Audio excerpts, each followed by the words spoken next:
6:31 on Monday, the 5th of February, 2024. I'd look for a motion to go into closed session. So moved. Thank you, Tom. Do I have a second? I'll second. Thank you, Kate. Now we need a roll call. Ms. Clerk, if you would. Yes. Fessler, here. Mooney. Here.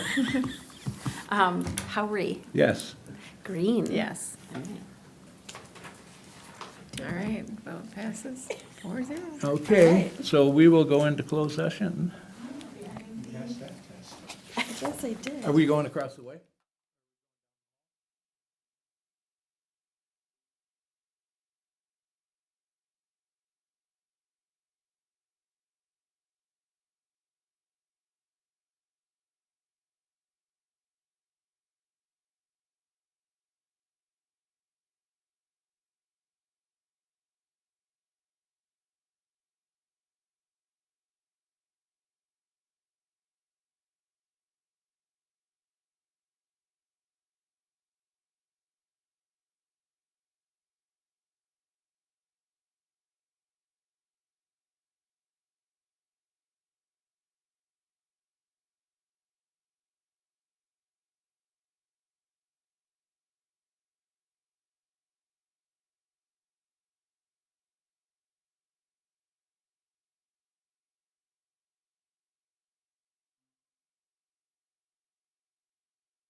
open session. At, oh, Trying to get started. well, should we wait till 7? 7? Yeah, Whatever the let's boss wait till wants to do. 7. Okay.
So we are back into open session. We'll call the meeting back into order at 7 o'clock.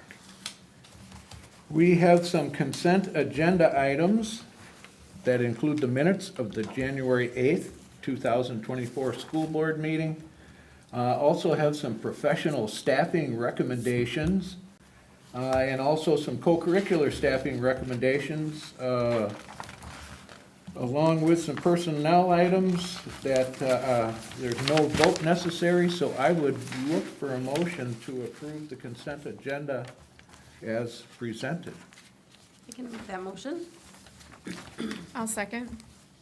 Thank you. All those in favor, please signify by saying aye. Aye. Aye. Opposed? Motion carries 4-0.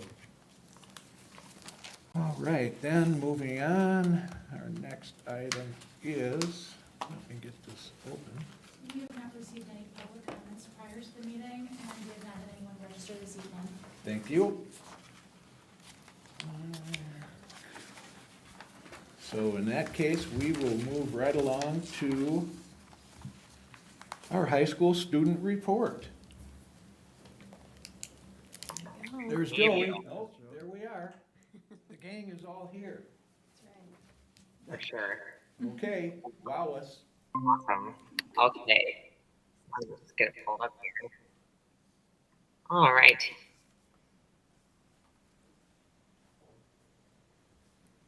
Wonderful. McFarland High School student report this week.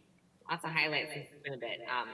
So Black Lives Matter at School Week is this week. The week of February 5th through the 9th is Black Lives Matter at School Week. This week is celebrated to encourage the continuation of equity efforts, specifically focusing on Black students in an educational setting.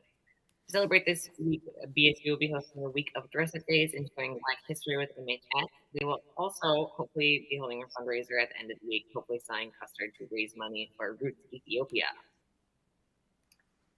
Next week is going to be Community Week hosted by our Student Council, the week of February 13th. During this week, Student Council is partnered with various different heads at NHS to spread kindness and positivity during this week, a multitude of activities. So more updates to come on that. And then, this past Wednesday, the McFarland High School held its annual advising night for students in 8th all the way up to 12th grade. At this event, there were teachers representing all departments, numerous businesses, and post-secondary education institutions, and information systems concerning college and career planning. So that's a super awesome event. There's a picture right there. I think of the incoming class of 2028. I heard that was a rousing success. That event went really, really well. Always. Awesome. And then continuing on, our Science Bowl, we had 2 different teams compete in the Regional Science Bowl in Milwaukee, where they competed in a double elimination bracket against 10 other schools. The categories included biochemistry, physics, math, earth science, and energy, and they had an awesome time, pictured to the right. The next thing is that 2 members of United Against Hate, we went to Verona High School on January 26th to plan the annual Justify Youth Summit along with other student representatives across the county. And there we worked to decide things like the theme, guest speakers, breakout sessions, and much more. The event will occur in May with multiple planning sessions to come. Next is Multicultural Club. This month, Multicultural Club will head over to SEPS and Wabisa to read books to students from 4K through 5th grade. And they also hosted multiple students from Costa Rica last week who shadowed MHS students throughout the day. Awesome. And then recently awarded was an award to our Driftwood Literary Arts Anthology. So they were named a Superior Magazine in the 2023 NCTE Recognizing Excellence in Art and Literary Magazines Realm contest. So congratulations to the Driftwood Literary Arts Anthology.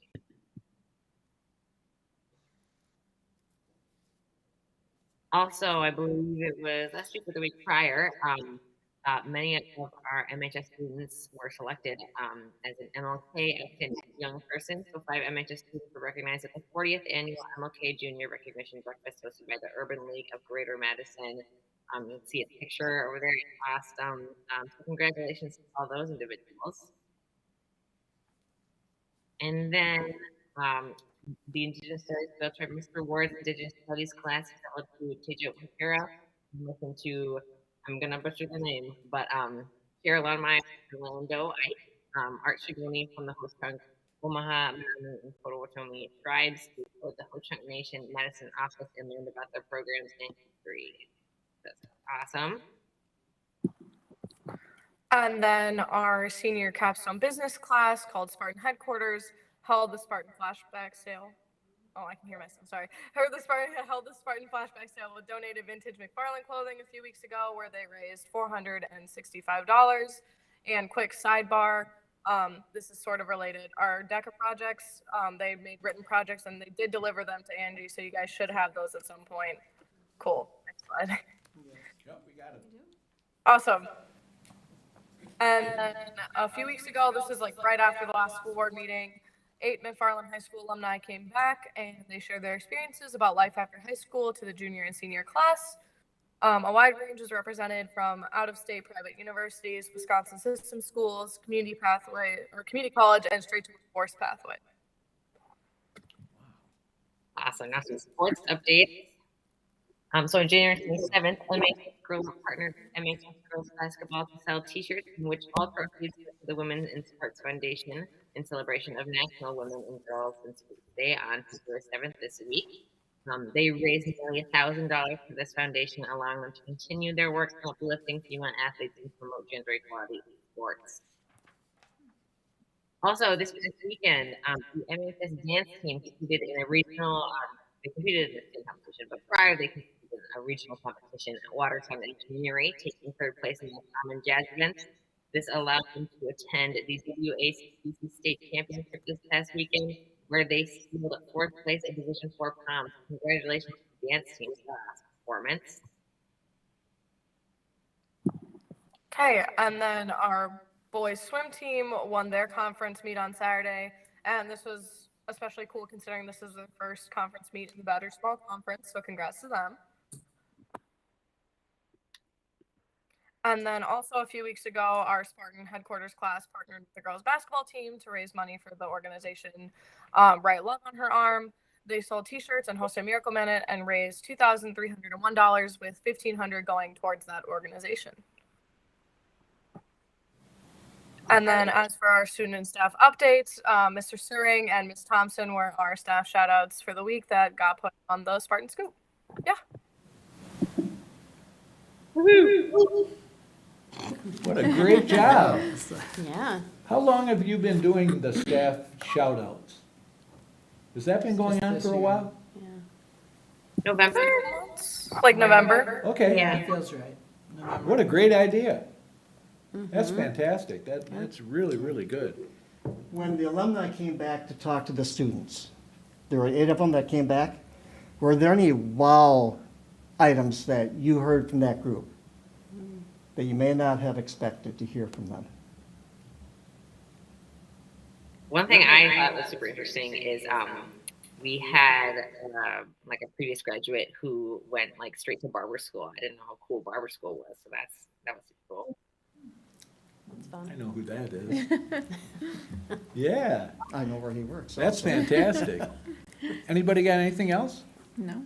No, but I think you have to hire a banker to keep track of all these fundraising efforts that you've accumulated. Keep up the great work. Yes. That's incredible. It really says a lot about the character of our students. And thanks for sharing, because we've always had student reps on the board, but we never were able to get such a comprehensive report from them, unlike what the two of you have been doing now. So thanks for all the information. Anybody? No. Thank you. Thank you. See you next Thank time. you, Val. Thanks. Bye. All right. That brings up our honored guests to give us a report on the Community Impact Grant. Welcome and thank you. Thanks.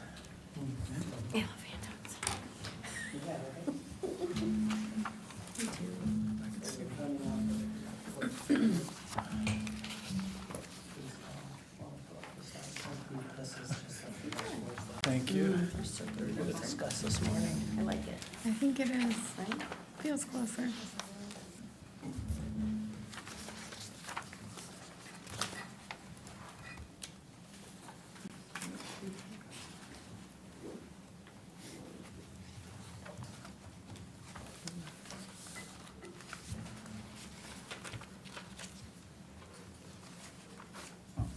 All right. You're waiting for me, it's okay. In case you didn't know, I'm preparing. These are yours. Just making sure. Yes.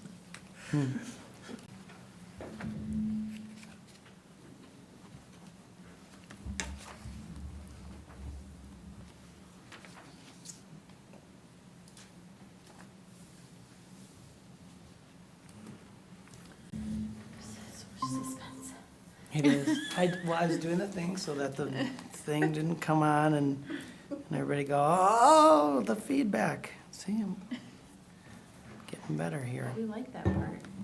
I like seeing the background. I'm sure you do. Yeah.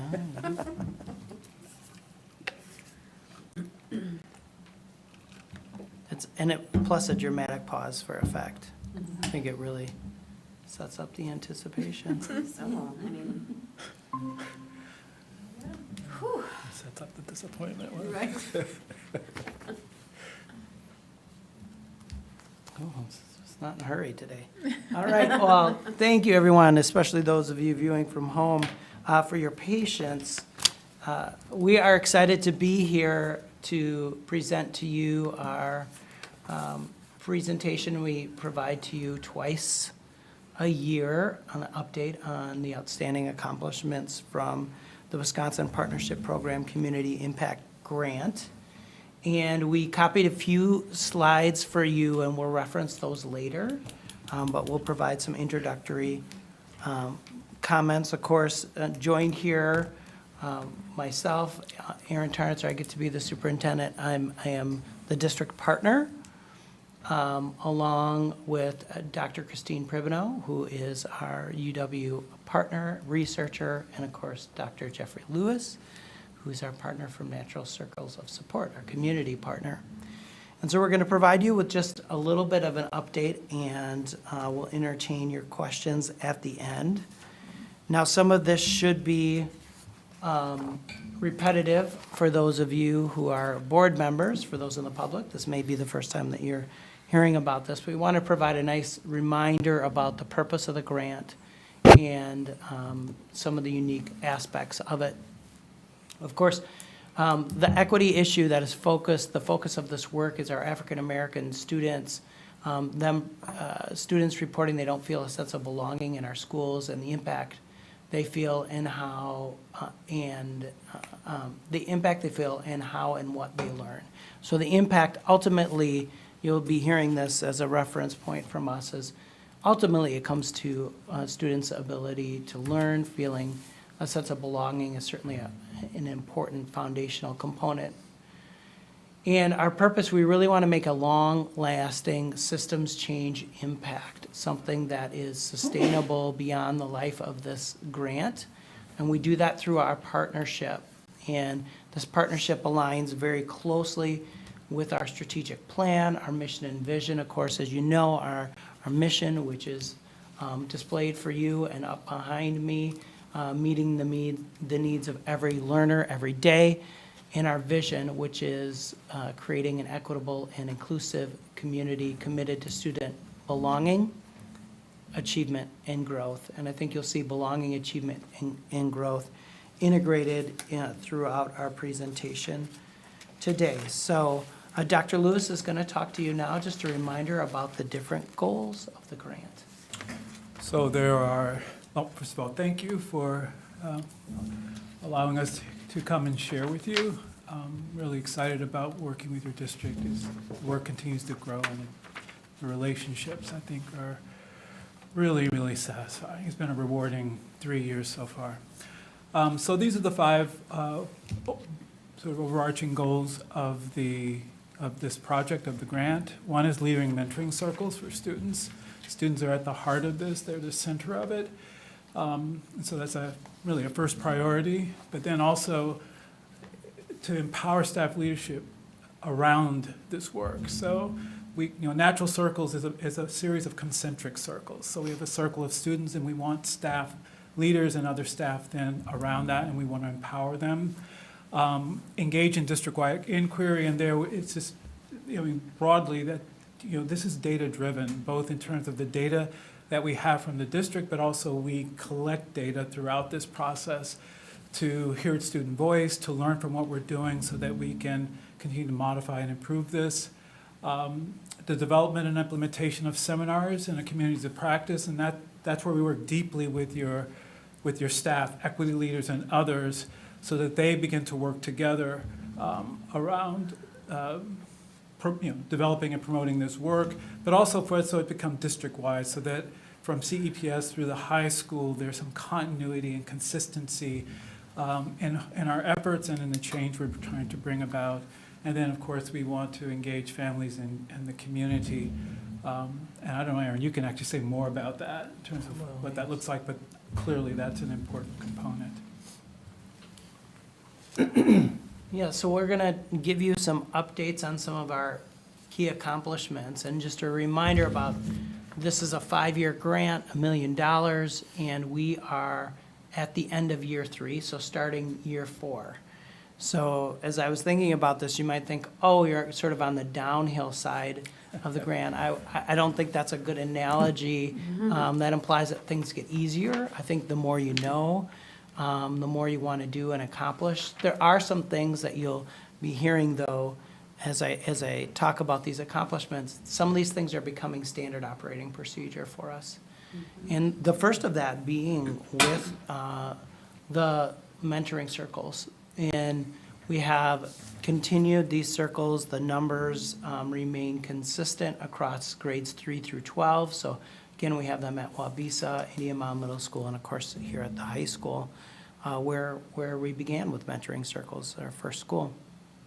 But the big transition for us is transitioning to having district staff lead those mentoring circles. So we'll be posting some co-curricular positions here coming up this month, and looking to hire people so that the Natural Circles of Support staff can help train the new people in the practices.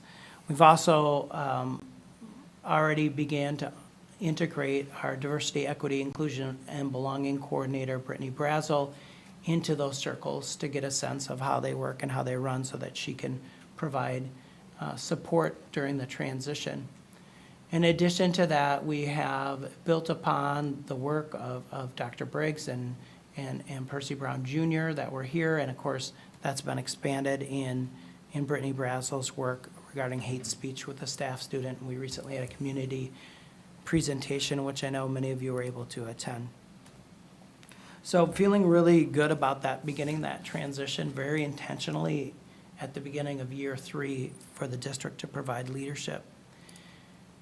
For the second goal, the empowering a staff leadership team, we've really come a long way from starting with more working with administrative teams and expanding that work through building equity action teams with Natural Circles of Support being very active consultants in that process, and providing a lot of support at the building level as well, with consultation with the administrative team. So that's been very important so that work can carry on once the grant is concluded. We've also had different, very carefully, thoughtfully selected teacher study groups and other learning opportunities for our staff, as you can see there. You know about the Welcoming Student Voices, which was a collaborative teacher study group all through last school year that involved staff and students working together, and some summer work with understanding and managing resistance to racial equity, which was this past summer with 20 staff members being part of that. So just very excited about that, but part of it is infusing all of this work into some of the existing things that are happening. I would say one of the things that's been really exciting is the collaborative work that Natural Circles has provided to our K-2 building at Conrad Alvian Primary School and their equity action team.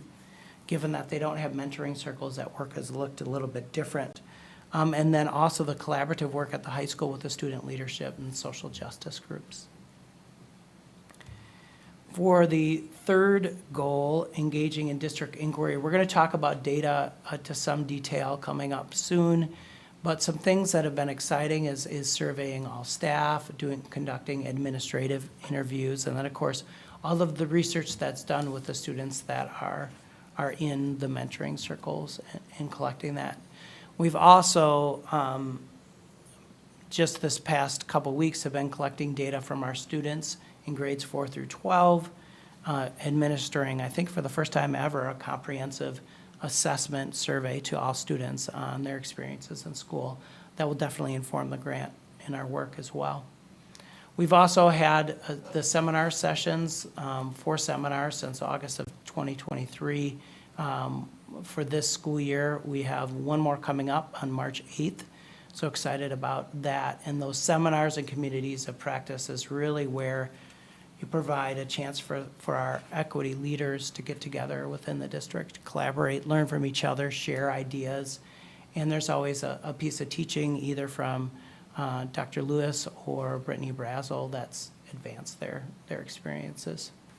And then lastly, continuing with the Family Equity Council, which of course, it feels like it's always been there to me, but it was really last April that it got well underway and been meeting at least once a month. I initially began facilitating those, and then Brittany's been facilitating those ever since. And they're very engaging, thoughtful, productive conversations where we provide a topic and those that attend provide some guidance, some input about their experiences as parents and what they would recommend for the district. So very excited with all of those, efforts. And, that's a lot to accomplish in year 3.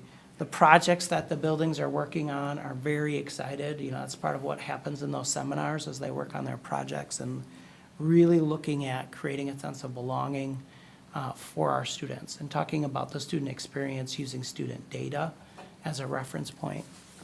and creating a sense of urgency with their building projects. Ultimately, our focus is on systems work for systems change. All right, now we're going to move into a little bit of evaluation, and Dr. Lewis is going to lead us in that. Yeah, so I'll start by talking a little bit about the data that we collect from students. As I said before, students are at the heart of this work in the student mentoring circles. And Natural Circles generally collects 3 types of data from students, and these data reflect the goals that we have for the mentoring circles. We have a self-efficacy survey that helps us sort of assess the degree to which students feel a sense of agency, a sense that they can act in ways that will bring about change. And that's at both really individual and collective efficacy are important to us. We have a support network mapping. Again, we want to look at where and how students feel they are supported, where there may be gaps in that support, and what we can do to strengthen or enhance the support around them. And then the third is school engagement, and I have that bolded just because that's become a particular focus this year. You have student belonging, achievement, and growth in your vision, and the belonging has to result in achievement, and we want to make sure that we are intentional about connecting our efforts to help kids feel a sense of belonging with their learning outcomes. So we've brought some particular focus to school engagement this year. Next one. And one of the things we introduced last year, but that we are looking at more deeply this year, is that we've tried to think about belonging as, well, we've sort of defined it in terms of types of participation. In other words, in order for us to promote a sense of belonging that we think will connect to success, we have to look at how are our students able to participate in their learning and in your schools. And so we use this model as a way to help guide that. There are these 4 types of I call it participation. These are safe, ways of creating conditions of safety. So the first is inclusion safety, and that's the most basic. That is, where you feel like you're just accepted by showing up. Like I feel that way when I come here. I don't have a sense of belonging here so much, but I do have a feeling of acceptance, and I feel like if I came enough, I would build relationships such that I would build belonging, and I think I could then contribute more. So I think, so that inclusion is like baseline. It's hard to have other kinds of success if kids don't feel that sense of being included and accepted for who they are. The second level, though, is something that we need to bring, I think, more attention to and be intentional about. Learner safety, that is, now that our kids feel comfortable, do they also feel like it's safe to ask questions, to take risks, to be wrong, to ask for help? And oftentimes, that's where we see things break down for our students. Not just ours, but any students who are not succeeding, they're not practicing or don't feel like they can practice the behaviors necessary to be successful. And so we're bringing some attention to that, and your equity leaders are certainly beginning to look at that. The next kind of participation is contributor safety. We know that kids at almost all ages want to contribute. They want to help create the world in which they're participating, whether it be their classroom or a club or any other group. So is it safe for them to take what they've learned and contribute, or take their gifts and contribute? We want to make sure we create those opportunities and support that. And then the 4th level is challenger safety. And that really is, you get to a place where you can question the status quo. I mean, kind of, if you think about a lot of the activity last year with the high school, that's what I would call challenger safety. That is, it was safe enough with the adults around them who were supporting them for them to challenge the status quo without reprisal. That's a really healthy thing, and that's healthy for you, I'm sure, as board members. It's healthy for everyone in our community, and it's different at different levels of education, but it's appropriate even in CEPS. You should be able to question things that don't make sense to you without being punished. So those are the 4 levels I got the 4 types of participation. Those together will create a deep sense of belonging and connection. So next one. And so we have this school engagement tool. And as you see up there, if you just look at the left column, the school engagement looks at 4 areas or 4 types of engagement. One is just basic acquiescence. Are they showing up? Are they following rules? Are they listening to directions and so forth? They're there and they're participating without being a problem, basically. But that's obviously not enough. It's necessary, but not enough. But for me, that connects to inclusion. That the more inclusive you are, the more you're likely to see students acquiesce, right? Their behaviors are going to conform to what you're expecting because they feel comfortable. But again, that's not enough. The next level in terms of engagement is initiative. You want students to take action on their own behalf. And that connects, somewhat with that learner safety. Are they able to ask questions? Are they able to ask for help? Are they willing to try things out? And again, are we creating the conditions where they feel safe to do that? Mm-hmm. So we're looking at connecting those. The third type of engagement is extracurricular. And I would say broadly, that's just doing anything, both formal and informal, that's beyond what's expected.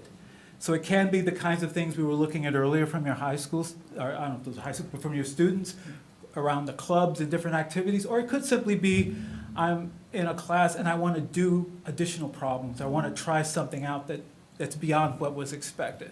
But we want to see kids begin to be motivated and curious enough to try new things beyond the expectations. And that relates anyway to the contributor safety. Again, being able to make a contribution. And then the last is governance. Obviously, again, I think the earlier slides or the earlier presentation by the students, kind of reflects that kind of activity. Not everything in there, but a lot of it's around how do we contribute to the larger community beyond just our own personal welfare or our group, but we do something that others will benefit either immediately or in the future from what we do. And it's not exactly the same, but again, it's in that challenger safety. That is, are we able to look at things from a systemic perspective and have an impact? That's really what that is.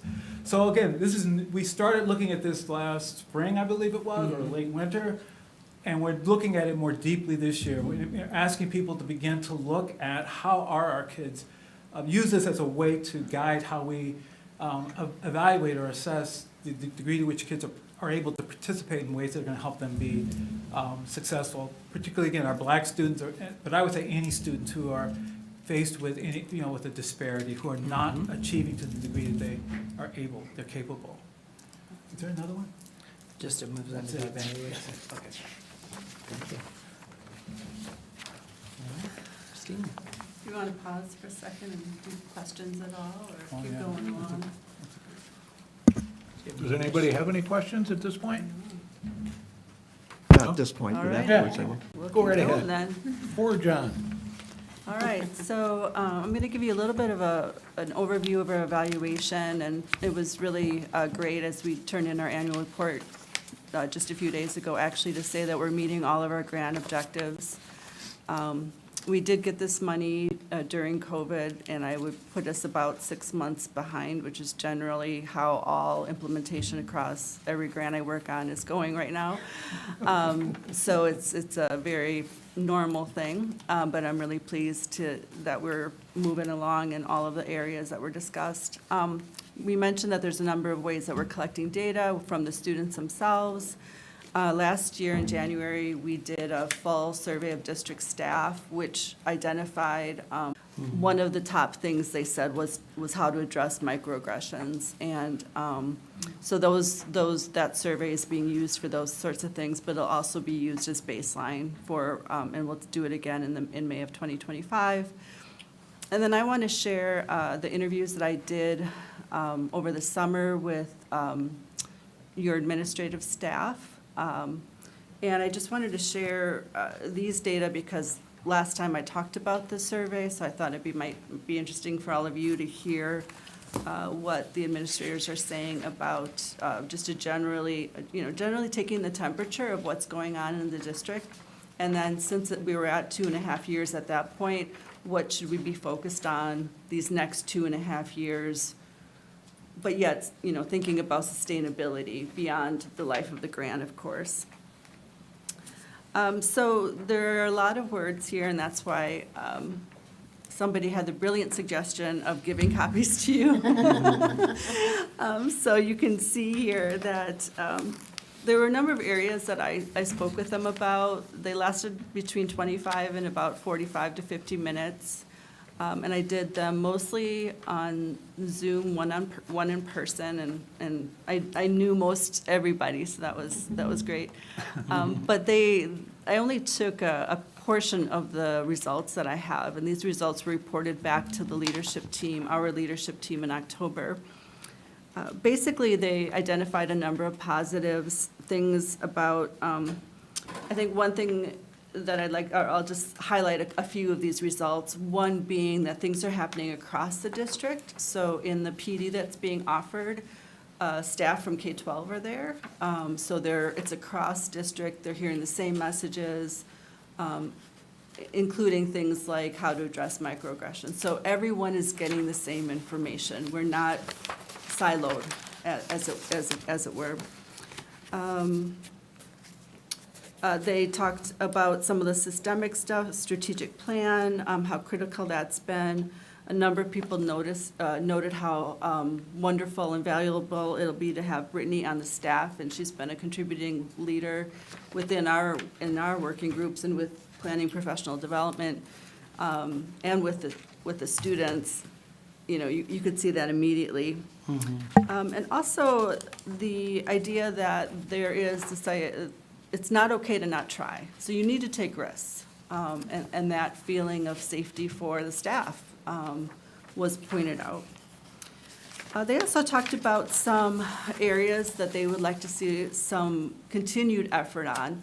Many of these have been addressed already. Like I said, we had these results in October, so we've been infusing a number of changes to address this. Talking about CLR is very focused on culturally learning, culturally learning. Culturally and linguistically responsive teaching and learning. Thank you. I always get the L wrong. Thank you for that. Linguistic. It is. But having more explicit discussions about identity and racism. Ongoing learning, which of course has been a significant part of this grant. Recognizing that some people are still saying things but not doing what's always best. And I think some of the PD recently has been focused on encouraging people to speak up and speak out about it, draw people in. How do we know that this is working? That's one of our penultimate challenges. And recognizing that many people are trying extremely hard and are doing things, but when they hear things that are still being done that are hurtful, it's really hard. So keeping the morale up to say that all of these efforts will be not in vain. So those are just some of the highlights. There was a lot more said. Really, I think one other thing that I'd like to point out is feeling that, and one of the questions I asked was, compared to a few years ago, how do you feel the efforts around DEIB are in the district? And they said that they're markedly different. So recognizing that change has happened in that space. Thank you. And we'll close up by just talking about some things that are next, and then we'll have some time for some discussion. So really, as I mentioned earlier, our next steps are continuing those mentoring circles, but preparing for that transition. The leadership team, we're continuing training our equity leaders, looking to expand that beyond those that have attended now to our broader staff, and collaborating together as equity leaders administratively and with our natural circles of support leadership teams as well. So really continuing those, but then moving into more district leadership for those groups. Of course, we're going to continue our inquiry with a focus on achievement and the impact that this work is having on student achievement, as was mentioned earlier. In the seminars, we've got, as I mentioned, one more this year, and then we'll be looking at our plans for the seminars for next year. Brittany really led our last, our seminar, and so that was a step for us with a building leader, district leader, providing that leadership and consultation with Natural Circles of Support. And we'll be doing that for our next seminar. Dr. Lewis and Brittany will be working together and planning that along with the other partners. And then, of course, lastly is continuing that work with our Family Equity Council. One of the things that group has identified in their work is that they feel the conversations they're having are wonderful. They feel that there's also a significant portion of our community that is not engaging in these conversations, and they have some ideas and have shared some ideas on how we can reach out to them, including focus groups or even, individually, randomly contacting people and asking them for feedback on different things as a way to keep engaging people. So they've talked at length about removing barriers to participation. Interestingly, one of the main barriers to participation in being involved in different events and participating in different events is parking. So if you guys can just fix that, especially in the winter. And some of you, As there isn't enough? there's not enough, and I'm sure you've all experienced it when you come yes, here for we an have. event. Yes. Tom and I had a conversation just the other day about that. He was being helpful with someone had some parking issues. So what, in terms of what you can expect from us, we're going to continue reporting to you in ideally January, but we wanted to get the other equity report in first, and in June, and just continue to, hold us accountable, support the work, ask questions, and be curious, and continue to be invested. One of the things we often do is just admire how grateful we are for the support of the board and the community in this work. Without you, this wouldn't be happening, and to know that you are there and supportive and encouraging us, while also having high expectations for us is important. So that's what we wanted to share, so we entertain your questions and wisdom. You probably don't have an answer to this question, but I'll ask it anyway. So in terms of your mentoring circles and just in general natural circles of support, do you have a percentage of how many African-American students are involved in this versus how many are in the district, or even families? What percentage of families are involved in these programs? Kind of as a percentage of African-Americans in the district. Yeah, we don't yet. So what we have right now, and I shared the data with Melissa about a week ago, is we're gonna look at the participation of the circles students over last year, see who participated and compare with those who didn't. Okay. Just as it's not a true experimental design, it's kind of a quasi because they did choose to go to it. But that would allow me to say at that point what percentage is and what percentage is not. Okay. So yeah. once we have those data, we could share those with you and you can share them with the I board. mean, I think it's great. I'd just love to see Yeah. what kind of participation we're getting. And hopefully we're seeing it grow. Well, and to your point, at least at the high school, we're aware that there are students, African-American students who could use support who are not in circles. So Okay. a part of what we will be doing in the coming year is sort of figuring out how do we reach out to those, and if not support them in mentoring circles, find other ways to get them connected to support. Okay.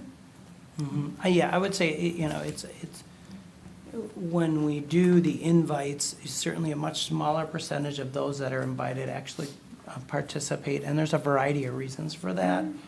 One of the things that we've been committed to, and I think that I would say Natural Circles of Support really has challenged us to do, is to remove barriers to students participating. So typically, a club would meet before or after school, and removing those kind of barriers that require additional transportation. That was really an expectation from the start, and that certainly has helped with participation. We have found that we can send as many letters and emails and all those things, and it is really word of mouth. So somebody says, I really like this, you should really do this, for the mentoring circles. The nice part of what this grant has allowed us to do compared to what we were doing before the grant was before we were primarily just doing the mentoring circles. I mean, there was the NCLTs, the leadership teams, which would meet, but the depth of professional development and working directly with equity leaders and equity teams, the grant has really helped to do that and support other professional development for our staff. So the model has said, yes, direct student work is important in the mentoring circles, but the real change is much more expansive. Can I also add just a point, in the mentoring circles, students who are not Black attend. So that happens a lot. A lot of friends ask friends to come, and it's a very safe space for students. And the second thing is, all of the work that you and Brittany now will be doing has always been about belonging and inclusion broadly, because we know when you change the environment for any particular population, it often changes for different populations as well. So it's, even though that's the grant's focus, the ripple effect will be positive about belonging for all sorts of kids. Okay. Hopefully, right? That's our goal. That's our aspiration. So, but I love your question, Kate, and I'll definitely get back to you when we know the number. Speaking of the grant, will there be an opportunity, once this grant runs out, less than 2 years now, to apply for a similar grant to continue to carry on our efforts here? So I'm attending, the WPP is having a grantee or a potential grantee webinar on February 20th. I'm going to go to just to see what they're looking for the next rounds. I'll definitely ask if you can do a renewal, but if not, there might be other possibilities of places we could look. I think depending on what the work would look like, if we decided we wanted to go forward and continue a partnership, I think there are resources out there that we could apply for, collaboratively. And I think our goal throughout this, from the grant proposal to today, has been to make this work sustainable without the funds, beyond the grant. But that's not to say that there aren't, by the end of this grant, we're certainly going to have unfinished work that could use additional funding and resources that's beyond of what we're able to accomplish within our existing district resources. But we're in much better shape than we were because of the investment in the professional development for our staff and our leadership teams. That, the goal is that sustains the work and is not dependent upon any one group, any one partner, any one building leader. So we're hopeful for that. That's our responsibility as grantees, is to prepare for that, but we'll find other money. And I understood that. I just think if we can be self-sustaining and take it to the next step. Yes. That would be beneficial. That's the best way to say it, Yeah. Tom. Also, what are recruitment of diverse staff? Where are we with that? So, What's the vision for that, or is there an action Yes. plan? so coming up on February 16th, feels right? Does that sound right, Angie? So it's a day where it is a day where we will not have students in the building, or staff, actually, because it's a conference release day. And on that day, we are bringing in a group from CISA 6 called the Center for All, who is going to provide a training on inclusive hiring practices to the district, our leadership team. So the focus of that with our administrative council is about looking at best practices in recruiting and hiring a diverse staff, and looking at our existing hiring process and removing barriers that often make it either an unattractive place or some hurdles that get in the way. I will say, in all of the work, whether it's talking with these outstanding partners or other partners, when we talk about what are the things that we need to do to make sure that we hire diverse staff. The most important thing is that the district's a place where diverse staff want to work. Because most people don't want to be the one, that comes. They want someone to tell them, hey, that's a place where you can go and feel accepted, and they're doing great things over there. And, patting myself on the back, patting each other on the back, patting our administrative team, our teachers on the back, that is something we've really invested in.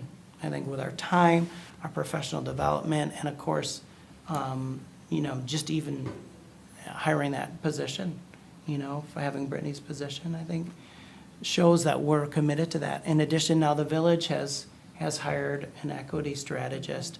So I think there is, Did that we're just developing happen? Yes, yep. Crystal Johnson is her name. I think we're getting to that point where hopefully people are talking about something's happening in McFarland where they're committed to making sure all of their students belong.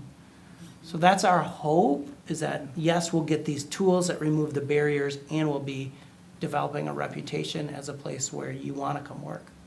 Is there a chance that our district would try to recruit teachers away from other districts? Well, yes. I mean, we are always willing to do that. Realistic. What we haven't done, what our district has not historically done, is cold called other teachers in other districts. We have not tried to poach other staff members.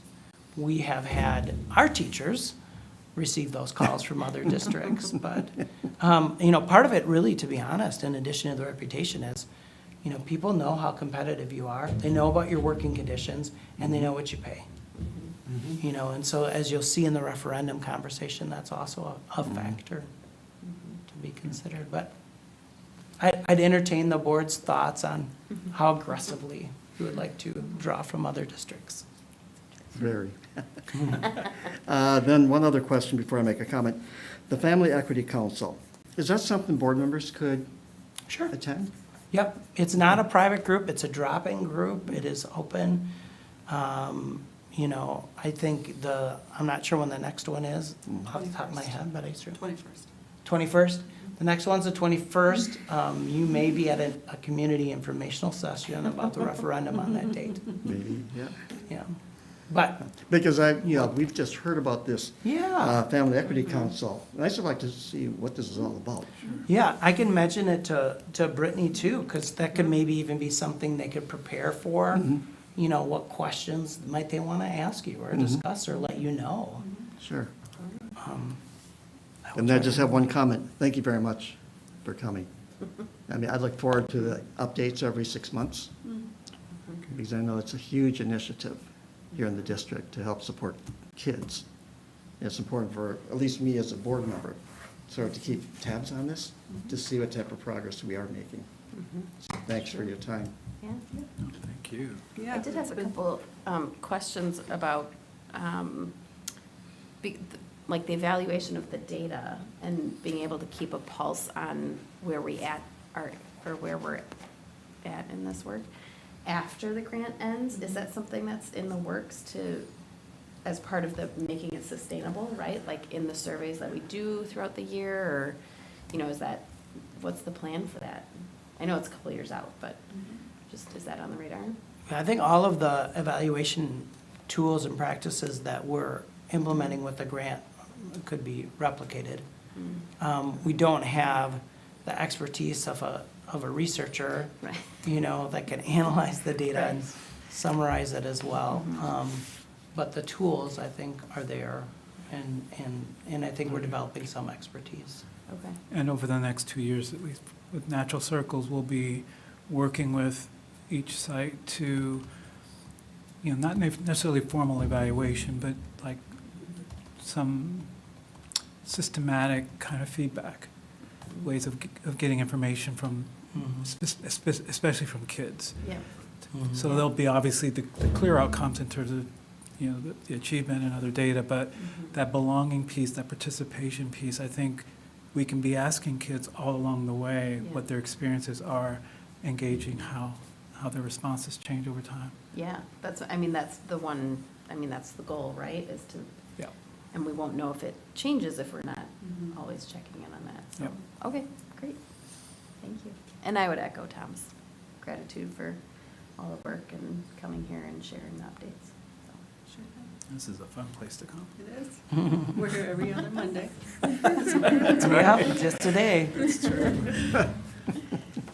Well, I think, I just want to thank you for kind of being a part of leading us through a minefield that we've never had to deal with before. And to have this grant and you folks in a leadership role, along with Brittany, I think in the family equity group, and I think we're certainly headed in the right direction, and in the past, you know, the hiring of a more diverse staff is something that since I joined the board 12 years ago, you know, we've talked about every year. It's not for lack of intention. It's just we've never been able to figure out a way to recruit. We feel comfortable about, once we get folks here doing interview and seeing our place, we can keep them, but it's just getting them in to try, to make an attempt to join our district. It's leadership in things like that I think are critically important.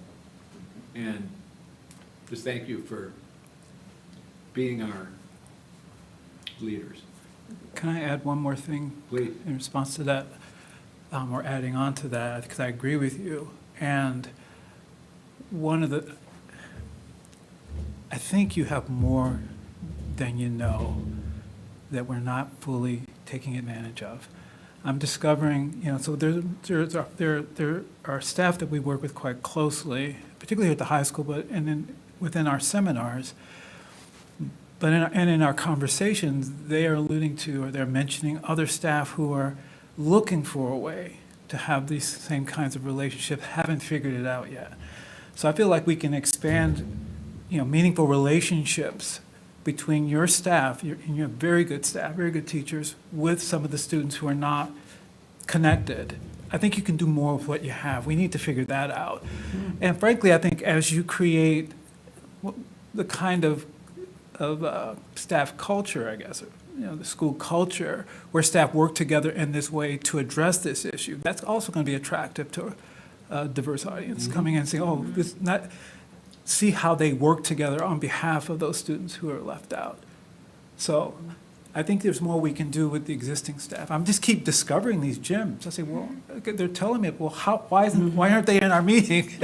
How do we get them there? Because that's what we're looking for. Well, and just one other thing, my wife and I had the opportunity to attend Brittany's community information session, and it was extremely heartening to hear. This was more specific to hate speech and bullying sort of things, but Brittany indicated that there's a core group of students now that have really taken a hold of this thing, and if they see something, they're going to say something. She went over the 3 different ways that you can approach when you see or hear. And I think she just did a wonderful job. And to think that we do have students out there now, unafraid, it's a difficult thing to do. It's like I said, it's very heartening, that entire session. I have one more question. What do you see as a relationship or partnership between Brittany and the equity strategists that the village just hired? Maybe Aaron, you can chime in on this also. Yeah, that's probably a little bit more my wheelhouse. Well, I think we're ahead in this respect, because I think Brittany understands her job and has a vision for where she's going. I think they're still onboarding that person, and I think it's a new position, so there's gonna be a little bit of, you know, orienting. that will happen. But ultimately, where I see them is collaborating on what are your goals, what are our goals, where can we work together? How can we be efficient? How can we provide joint opportunities? How can I provide some service to the people you're working with? Can you provide some service to ours?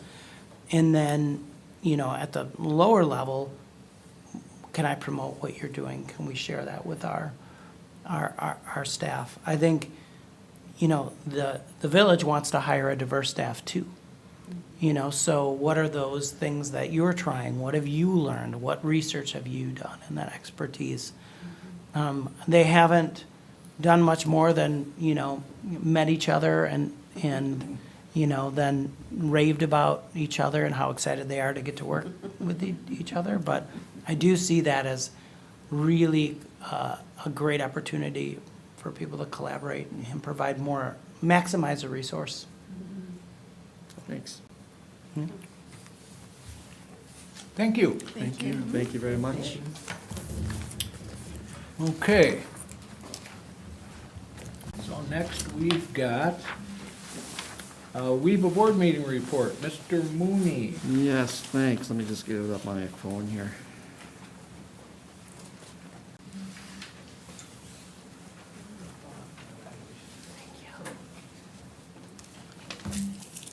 Yeah, just a quick summary of the last board meeting of WEBA back in January.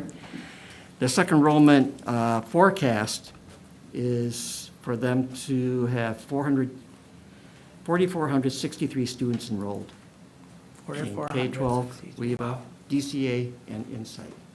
Wow. That's a boatload of students. That The is. CT equivalency with DCA and WEBA, it's the equivalent graduation policy that was worked on. They talked Yep. about, when students have the equivalency graduation work, it's the same time allotment, the same objectives in developing knowledge, concepts, and skills as they would if it was a course taught in the brick and mortar schools. And then lastly, other things that were discussed was the 22-23 school year audit results. We approved requests for early graduation. Big initiative right now is marketing update with Stride K-12 Wisconsin. They think that can take them to the next level as far as enrollment and understanding. We reviewed policy on the bloodborne pathogens, and we reviewed the overall budget to date. And that concludes this report. Okay. Thank you. All right. State Education Conference Convention. Angie and Aaron and myself were all able to attend. Mahoney Mr. was able- Carnitzer, you want to start? Sure. Jeff Mahoney was able to attend. That's correct. Briefly, the opening, the day before, I guess, is the Wisconsin Association of School Business Officers meets, and then we jumped in. I would say, for me, some of my most significant takeaways is I'm really happy to work in McFarland. We have, the community support that we have is really special.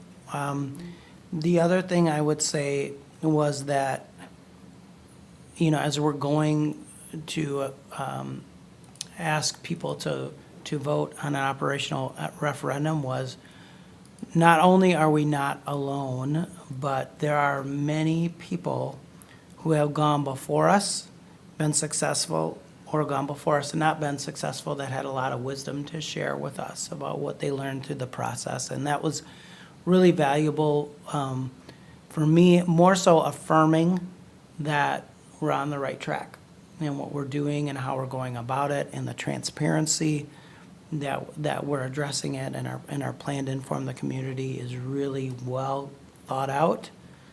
And we'll be as sure as we can that we provided many opportunities for those that want to know more about that and make an informed decision on April 2nd. I would say those were my two biggest takeaways. Yeah. I was able to get there in time to do the delegate assembly, which is always an interesting event. This year it went very smoothly. Last year, not so much. A lot depends on the sort of resolutions, that come across. And there are some that take significantly longer than others. Thankfully, this year, that really wasn't the case. I think we were out of there in an hour and a half or so this year, whereas last year it was 2.5 or 3 hours. Nothing real earth-shattering out there, I think. That's probably the reason that it went quickly. And I was able to attend 2 sessions in earnest, and by that I mean actually have a chair to sit in the room where the session was going on and to be able to see and hear. The 3 I decided would help me in the best way. I saw one on book and curriculum challenges, and that is becoming a much bigger issue across the entire state. Some are finding many, many more challenges than we have had to this point. As far as my memory, I think we've had 2 to this point, and both of those went through our process, and I don't know that we had any complaints from anyone about the process. So the discussion was interesting because honestly, there's almost nothing out there that hasn't been challenged somewhere to the classics. The Catcher in the Rye and, those sorts of things. Those are on most of the lists. And then they have people out there that their way of, well, I can't, it's hard to explain the criteria that they use, but essentially in most places there really is none. If you feel that there's a passage one passage out of an entire book that shouldn't be seen by students of a certain age, they can go ahead and challenge, that book. So that was interesting. A second was planning an operational referendum. And as Aaron mentioned, there are a lot of districts out there with referendums coming up. There were a lot that actually did them last year and had good success, not universal success. I think the strategy that Aaron and Jeff are putting together in terms of getting the information out, that's the most important thing, as all these other districts see it, as education. You can't be transparent enough, but if you think you're going to get to everybody, that is unrealistic. What you have to do is focus on the people that show enough interest to come to your informational events and try to answer and or comment on any email inquiries you get, keeping in mind that as a board, we can't advocate for the referendum. We can provide all the information that we can, but we have to remain neutral up until the election. And the other was empowering with AI, enhancing teaching and learning. I jogged down to that one to get there 15 minutes early, and every seat in the place was full, and there must have been 35 people outside the hallway. I tried to do the outside in the hallway thing, but I couldn't see anything really, and it was very difficult to hear. So what I've done is I'm efforting to get all the information and documentation from that one, and I'll provide that to you if you'd like it. Otherwise, it's the same as Aaron, and it's the same every state convention I go to and every national convention. We have a district here that's different than most, in every good way imaginable. People don't believe you when you tell them that you don't have a confrontational relationship with your staff or the board and the administration. And it's not that we just, stumbled upon this group. we've always been that way. You know, there are hiccups along the way, but historically, we just hire good people. And if you hire good people and you treat them the right way and compensate them fairly, they'll stay. You know, we've got a great history of keeping teachers here long-term, but I think that's becoming more and more difficult nowadays, maybe than it was in the past. But beyond that, it's a great experience. The exhibition hall seems to be getting a little leaner as the years go by. There's fewer people setting up their booths, and I don't know what maybe the cause of that is, but That's interesting. yeah. Fine with me. That's fine with me. Yeah, It's no, not it my is. favorite I part. don't enjoy that part of it I don't need particularly another either. highlighter. But that's I like think 10 that's happened with vendors. the state reading conference also. Sure. Okay. Yep. Less Was that at the vendors there. same time? And the only other thing I would add, Craig, about this being a, really good district, is that we do empower our staff also. Yeah, They have a say that, they have a lot to share with us, and it's that collaborative partnership between administration and teachers and parents also. that's not a given. No, it's It not a doesn't given. happen everywhere, just automatically. And just as a tidbit of information, I can't remember where I read it, the majority of voters in the United States are very satisfied with what's going on in the public schools. And they don't agree necessarily with all this book banning stuff. Even though it's out there a lot, if we follow the will of the people, I think it would have a different outcome in many school districts. We're fortunate, I think, that we live in the community we live in, and But I think it's also the board policy that's been established when it comes to issues with textbooks or library books. It's pretty clear cut. yeah. And that was developed by, a joint effort with parents and teachers, administration. So I think it's a pretty, it's not pretty, it's a sound policy. And the curriculum that we're currently working on, the health and human development, that's a pretty hot topic as well. I mean, there's nowhere where that isn't controversial. But my moles tell me that our group is doing a slam bang job on this, and we're gonna come out the other end and have a curriculum that satisfies almost everybody. That's it for me. Let's do our district administrator's report, Mr. Tarnitzer. All right, lots to share. One of the things that I didn't share last month that I apologize for not sharing was right before winter break, there was an effort organized primarily by Shannon Morrison to raise money for negative lunch balances. I don't think I ever addressed that to the board.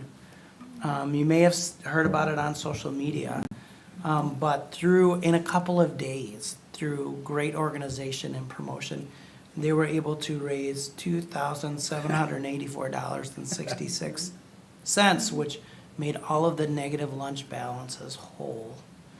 So that includes people that either don't qualify for free and reduced price meals, or for whatever reason have had à la carte things that are not covered beyond what's covered through those meals. So just really says a lot about our community, and I'm starting to feel a little guilty with all of this, and then everything that the students shared about our community is really providing a lot of valuable financial resources to Do we get that help. out to folks? I mean, not to necessarily blow our horn, but just to make sure. Well, it wasn't us, I mean, it was a community group, Yeah. right, but to But share our I gratitude. just, Yes. there's we so could many do good much better things that job are with going that. on.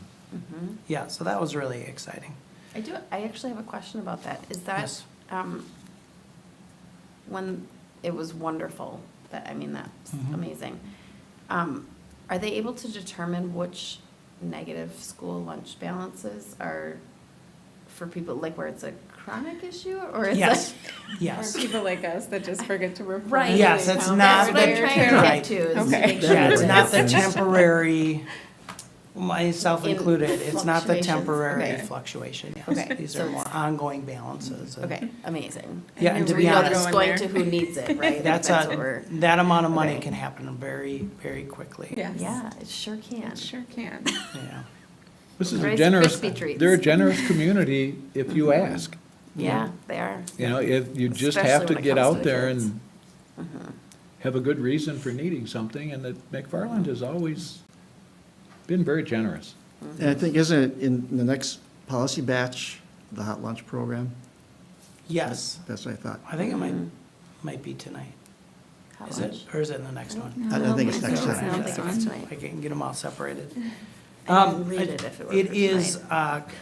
a lot of things this month. Of course, it's Kindness Month, Black History Month, Career and Technical Education Month. So I just wanted to acknowledge, I forgot also to share this with you. I think this is actually old data in December that I was given, but we continue to lead the county in youth apprenticeship, both in terms of the total number and the per student ratio. It's right around 70 students. And I think the closest district's about 50. So that says a lot. And of course, many people involved with that, but a special thank you and gratitude to Penny Thompson for her leadership. Our January 26th professional development was so packed. Brittany Brazel did a kind of a Speak Up 2.0 where we talked about a strengths-based approach to students and families and building upon the positives in students and how we view students. I wasn't able to attend that, but I heard wonderful things. I focused on disciplinary literacy, of course, continued focus on early reader literacy practices and professional learning community collaboration. So just valuable time. We appreciate it, families. The advising night, which was mentioned, and roaring success, just really gratitude to everyone involved. So many people involved. And Student Services really organizes that event and leads that event. And the positivity among the staff was just really exciting. So it is a huge event. It was a little overwhelming. Seems to get larger each year. Yes. Yeah, college after college, business after business. I was getting recruited. I just want you to know. I was getting recruited by people to work there. So I did turn people down. There's a This is noted, simple Aaron. answer, N-O, And, no. So, so that was great.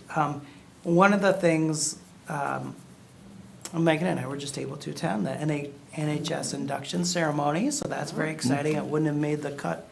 33 people? Does that sound like the number? Yeah, inducted. So, that was a lot. Yeah, did a great job, really. It's just very prestigious, so congratulations to those students and their families. And student-led, too. And student-led, yes, which Yeah. made it extra special. Amazing.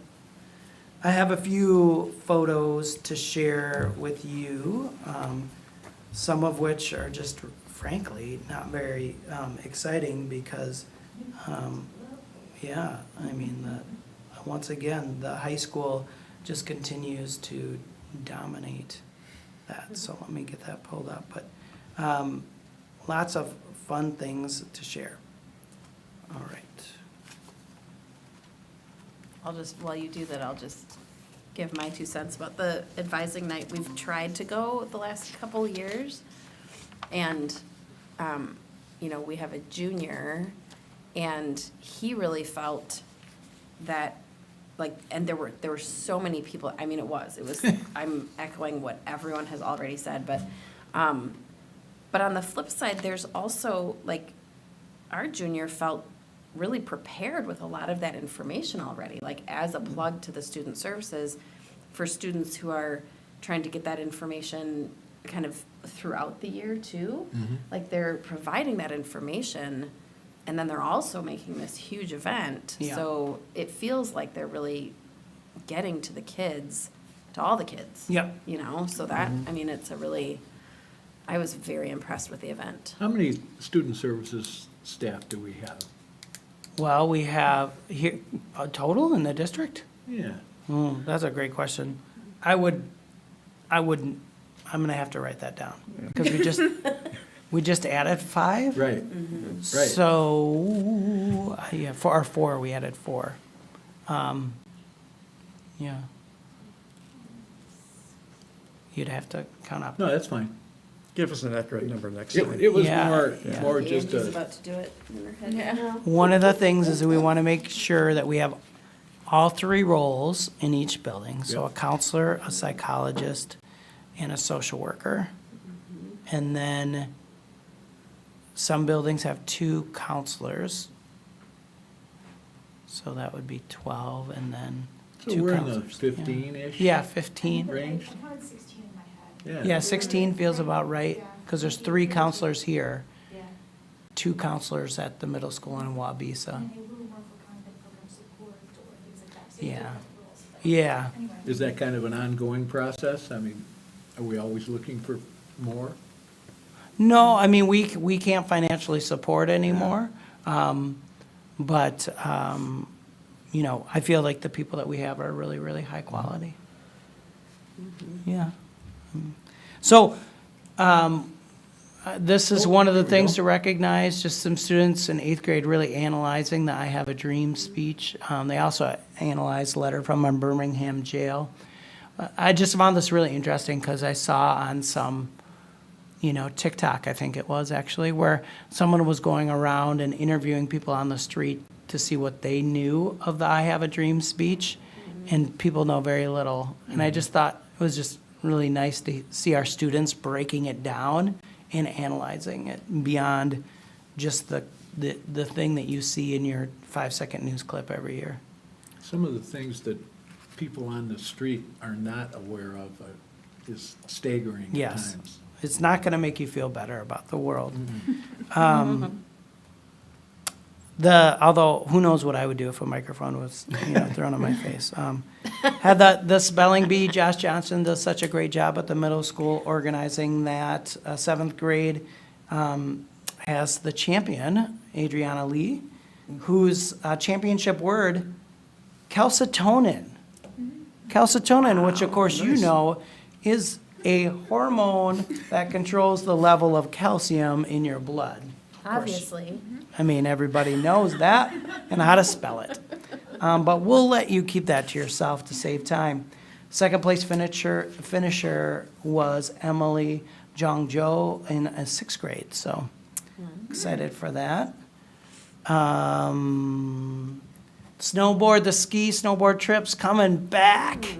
And very exciting. Saw some great pictures, or many pictures online, so appreciate the middle school for organizing that. I think Fred Bartman had a big hand in that. They Of had course- snow And they had snow. back then. Suzical, of course, I know many of you are able to attend. I think just blown away by the quality of that performance. Just well done, start to finish. Tech crew, the acting, huge cast.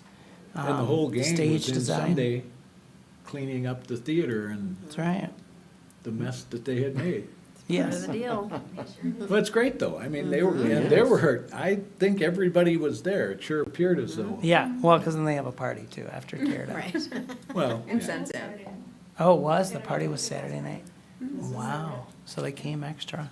You saw, I think you saw the right half of this in the students. Don't want to forget about our middle schoolers, Yep. who also received the MLK They Outstanding were Young Person introduced Award. along with the Student of the Month earlier this week. Yes, Mr. Bartman recognized them. yeah, also recognized at the assembly, good point. You saw this already, old news, but thank you to Louis and Val for representing the district at the planning meeting. That's something that was done on a day they did not have school. The Regional Science Bowl, you saw that before. This is kind of always a fun picture. Them. You heard about the students from Costa Rica. We also are having 5 French students coming. They're How staying. old were the Costa Rican students? Was it high school kids? Yeah, high school, yep. Oops, sorry, they're right there. Yeah, working with a multicultural club. So we have 5 French students coming for 3 weeks, Wow. coming up this month. Actually, they should be here. It says the 3rd through the 24th, hosted by McFarland Families. Very exciting. You saw this about the award here. That's old news. They stole it from me.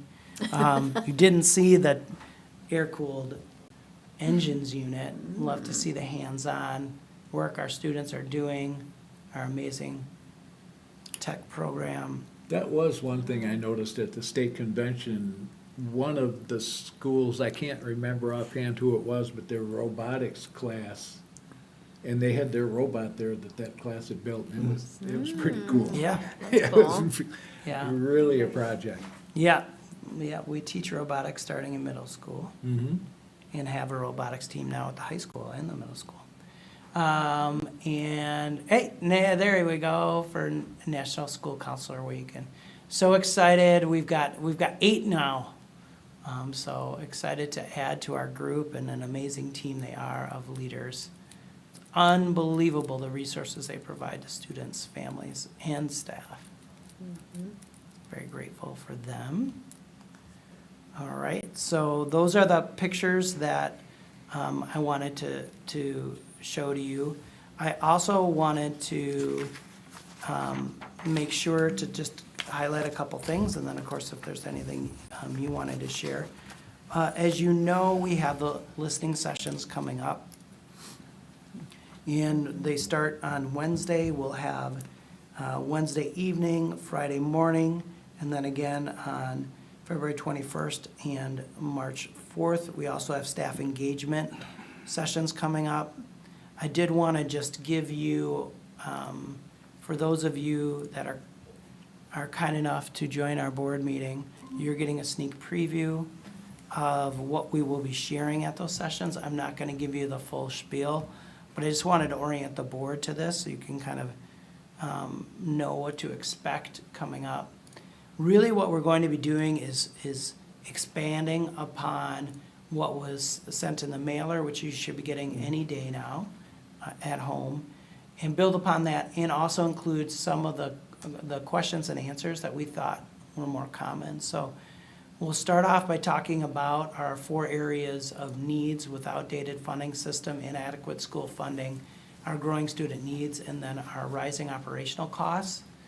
And then we will break that down. We'll talk about how common referendums are in the state of Wisconsin, why that is, the outdating funding formula. We'll talk about when that started, how it started, why it started, the fact that it's not going to change anytime soon. We'll talk about where our state has decided to invest in education relative to other states. The last data we have is 2021, and we were 32nd in the United States. We used to be in the top 5. To give you a sense, you can see here the revenues versus inflation. So clearly that gap continues to widen, which is why we'll be coming to the taxpayers. And about how ESSER funds were used, these federal funds were used to fill that gap, and those funds are no longer available. This chart shows that graphically, and we'll be breaking this chart down a little bit to show how the referendum fits into these, the plan, how we compare with other area districts in terms of our per pupil revenue cap funding, and talking about filling in some of that gap, between us and the inflation. Talk about growing student needs, about how our teacher to student ratios are more important than ever, our student services staff are more important than ever. Operational costs, from salaries and benefits to transportation, everything keeps going up. And if we're trying to keep teachers here and keep them from going to other districts that are paying more. Talk about that, talk about how much it's going to cost the taxpayers, what we're trying to accomplish with our class sizes, and then break that down a little bit more, trying to keep these class sizes as they are, trying to attract and retain staff. You can see here where our base pay is relative to our neighbors. And you'll notice that I think everybody except for Fort Atkinson, to my recollection, that's above us has passed a referendum. Yes. And without a referendum, we're talking about, we're gonna have to, with that amount of money, we're gonna have to look at cuts across the board. Cutting staff, increasing class sizes, reducing wage and benefit packages, reducing what we're paying subs, reducing facility maintenance, increasing transportation. Talk about the tax impact, which is very important. We'll break that down, show what our mill rate has done, the cost per 1,000. Over the years, we are at that lowest middle one. That's where we are right now, at that 793. And this forecasts what the mill rate would look like moving forward. Property tax study, we'll break that down, what this is actual tax dollars. And then circle back to our needs, and then a board member, likely Craig, will say thank you for coming. So I just wanted, I know that was quick, and it wasn't meant to give It you really everything. looks nice. Looks good. But I wanted to Really give you a looks good. sense of the scope of what we're planning to present. Other things coming up this week, World Read Aloud Day is Wednesday. Orchestra concert also at the high school is Wednesday. The information session Wednesday. Another information session at 11 at 9 at the library. The 10th starts the Chinese New Year. The 12th is Abraham Lincoln's Day, Abraham Lincoln Day, because it's Abraham Lincoln's birthday, and Jackie Tarnitzer, my mother's birthday. That is not, Abraham Lincoln Day is a required observance day by the state. My mother's birthday is not, just the district. Then we start our, no, I won't play that card. That's also next week starts our community week, which was referenced by our students. And then the staff engagement sessions start where we just inform the staff about the referendum, so that if they're not able to attend the information sessions. School Resource Officer Appreciation Day is coming up on the 15th. That night, we'll also have an opportunity for you to provide feedback to me with my annual evaluation during a special board meeting. And we don't have any school on the conference day. That's when we're having that hiring for equity training for the administrative team. President's Day board meeting. So that concludes my report, but if there's any other recognitions or that the board members wanted to share? Entertain Sure. that. I'd like to acknowledge Brittany's Speak Up presentation. Yes. We should talked about those three categories that you're talking about. Craig, interrupt, question, educate. I mean, you're never too old to learn new things. Right. I learned a lot of good things that evening. I did. Yes, and she's working on a video that she'll be sending out Okay. to families as well, Good. who weren't able to attend. Acknowledging Joel Seisman. He presented a Zoom presentation sponsored by the Radar Group, which stands for Relevant Alcohol and Drug Abuse Resources. It's a community group here, and his topic was vaping, Yeah, the dangers of vaping the other night. yeah, it was really good. It was. It's really good. I can share that Let's with board see. members. Let's see who else is there. Angie for her work and helping me out constantly with some of the technology. Whatever Especially- she does for you, she does at least twice as much for me. Believe me. Well, I appreciate, especially when it comes to the Zooming stuff, you know? Yeah. So, and that's it for me. Okay, moving along. Our action items. First is action on a first reading of A lot of this long list of policies here that I'm going to choose not to read, but I would look for a motion to approve these policies unless you have any individuals you'd like to pull out, but we can talk about that after the motion. So could I have a motion to approve these, the first reading of these policies? I'll make a motion to approve the first reading of these policies. Thank you, Tom. I will second. Thank you, Kate. Any discussion further? Yes, I do have several. Go ahead. Under policy 1260, incapacity of the district administrator.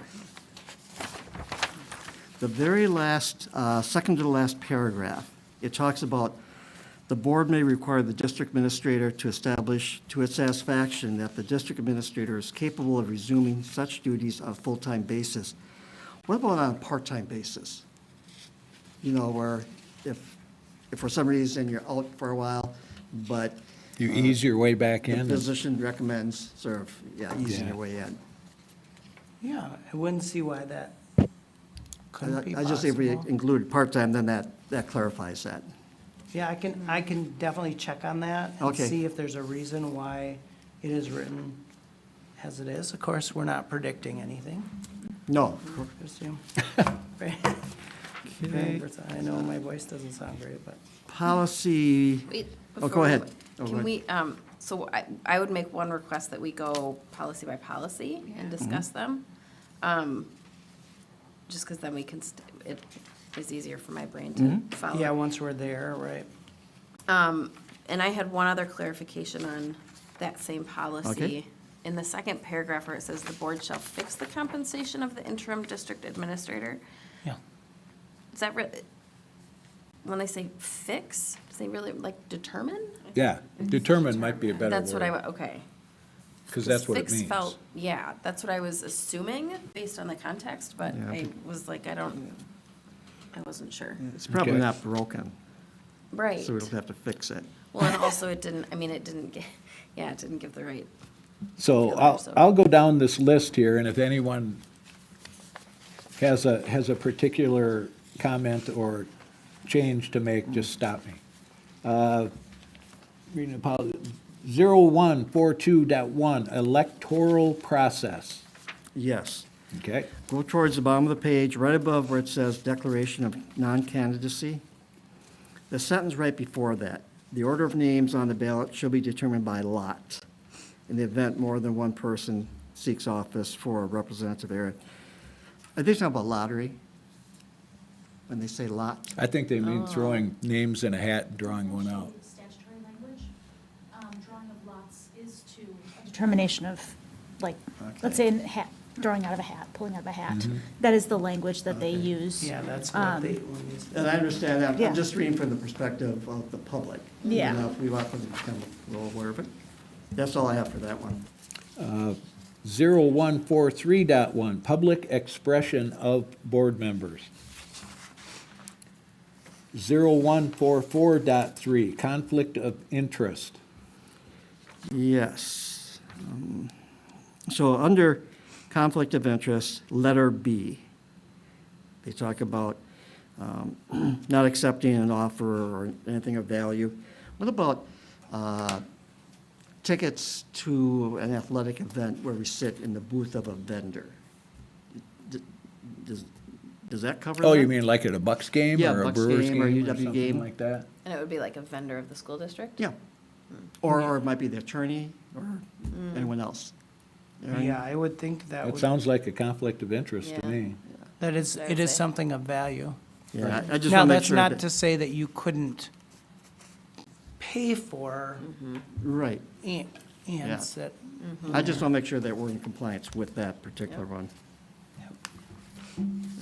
Okay, That's all I have for I that mean, I one. think it goes all the way down to a cup of coffee, right? And technically. yeah. Yeah. Yeah, well, I don't know.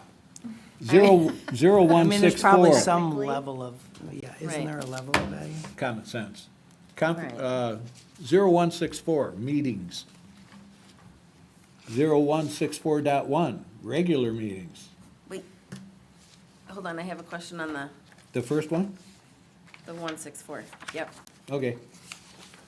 In notice of meetings, under A, and it says posting the notice in at least 3 public places likely to give notice to persons affected? Affected.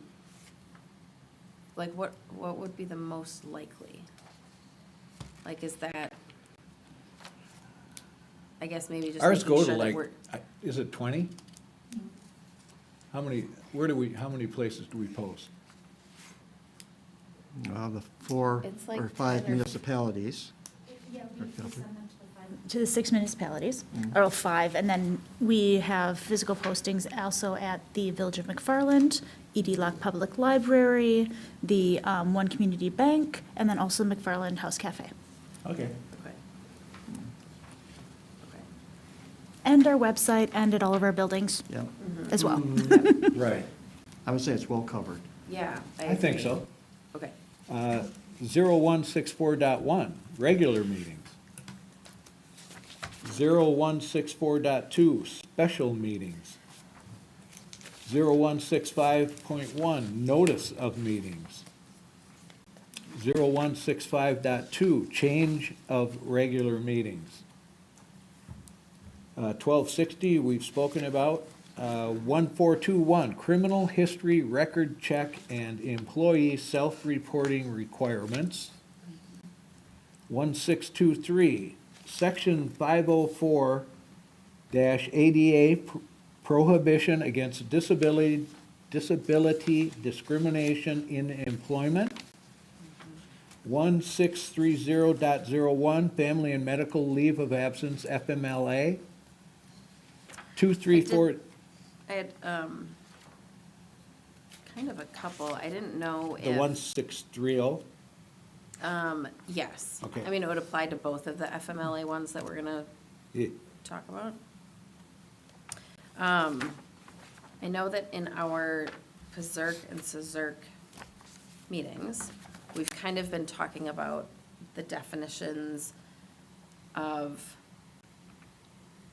qualifying people, families or Yep. families of choice that get you qualified for, that was related to sick leave, I think, in our discussions at PZERC and CZERC, but,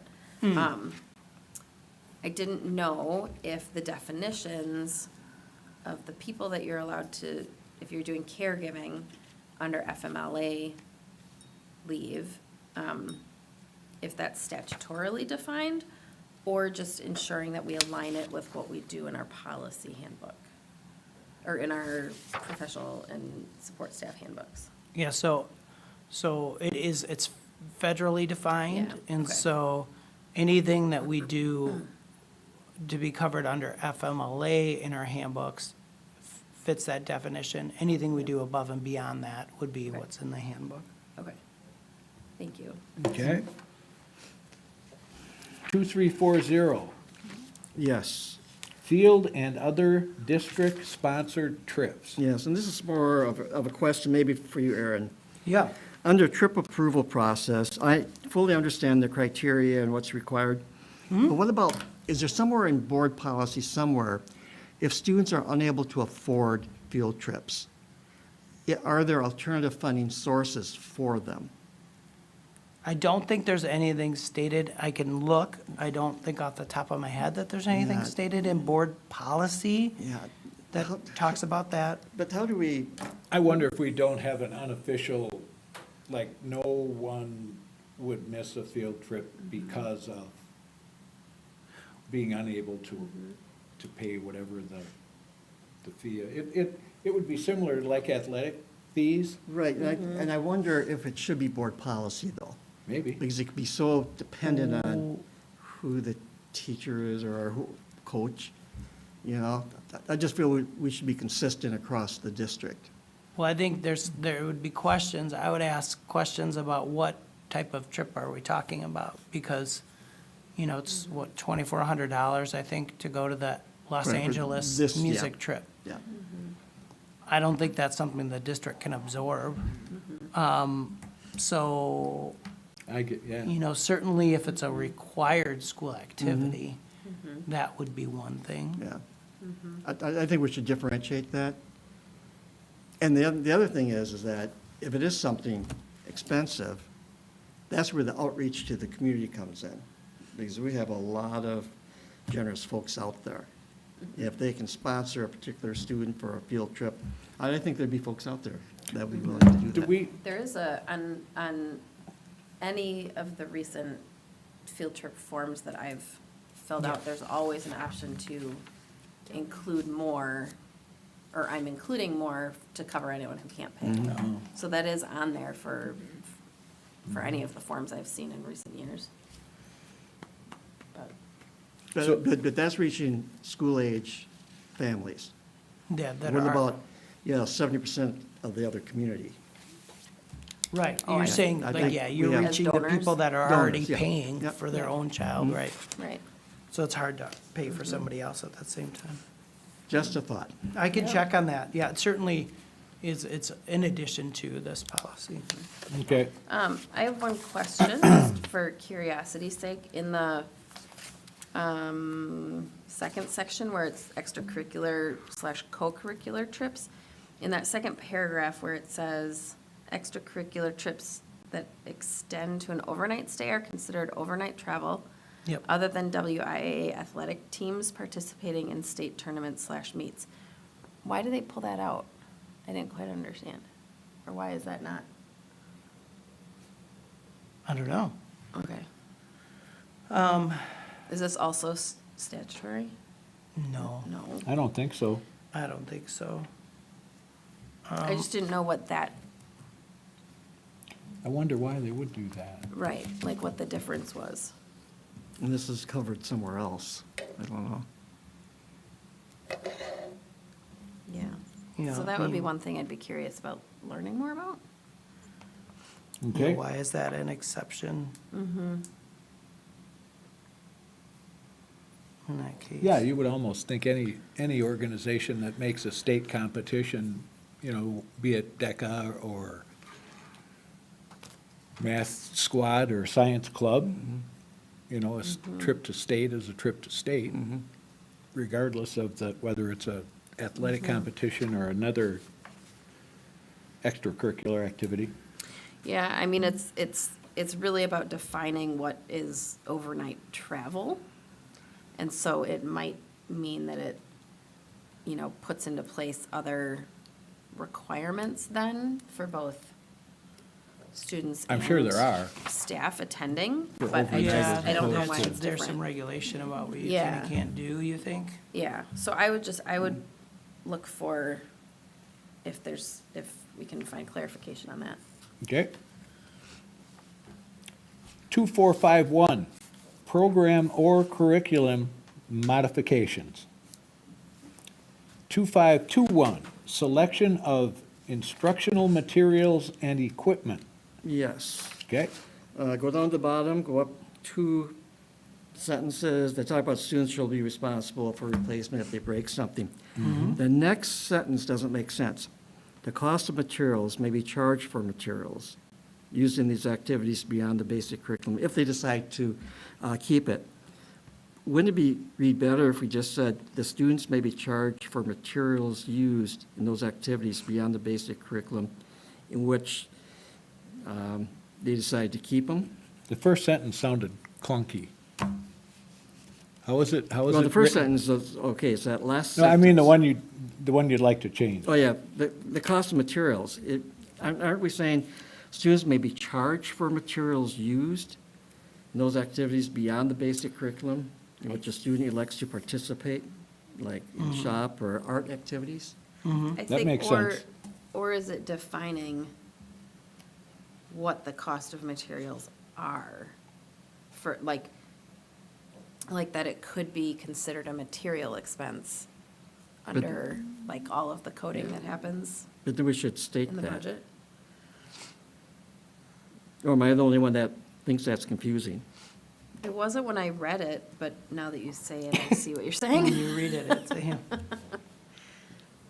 yeah. If you take it apart, materials, charged for materials, there's no, well, the subject is the same as the other one. Or they can be charged for materials, not charged materials for Yeah.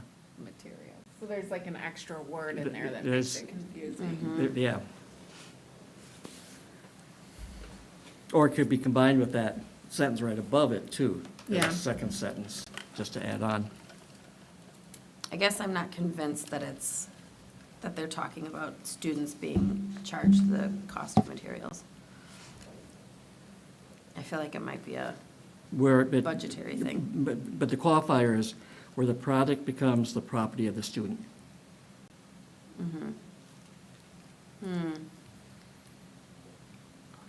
Yeah, I see what you're saying. It's beyond the basic curriculum.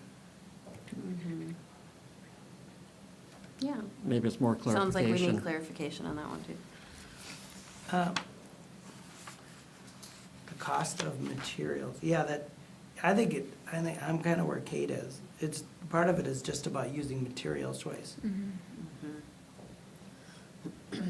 Sounds like it needs to be changed. Students may be charged the cost of materials used in those activities beyond, Yeah. right? Yeah, that makes Yeah. sense. Yeah.